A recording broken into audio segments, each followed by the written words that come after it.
পল্লী কবি জসিমউদ্দিনের বাড়ির কাছে আমরা এসেছি। আপনারা এখন যেটা দেখতে পাচ্ছেন এটা পল্লী কবি জসিমউদ্দিনের বাড়ির সামনে কুমার নদ। আমরা কিছুক্ষণ পরে পল্লী কবি জসিমউদ্দিনের বাড়ি আমরা ঘুরে ঘুরে দেখব এবং আপনাদেরকে দেখানোর চেষ্টা করব। আপনারা সাথে থাকবেন।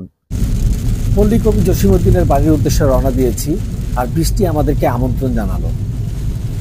মনে হচ্ছে যেন বৃষ্টির সাথে পল্লী প্রেম মিশে আছে। আপনারা যে নদীটা এখন দেখতে পাচ্ছেন এটাই হচ্ছে কুমার নদ। এই নদের পাশেই আমরা পল্লী কবি জসিমউদ্দিন এর বাড়ির কাছে এসেছি।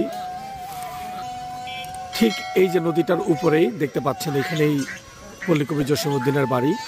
আমরা বাড়িতে কিছুক্ষণ পরে যাব, আগে তার বিখ্যাত সেই নদীটা দেখে নিচ্ছি, যে নদী সবসময় কবিকে কবিতা লেখার প্রেরণা যোগাতো। নদীটা খুবই সুন্দর, বর্ষা এখন টলমল পানি।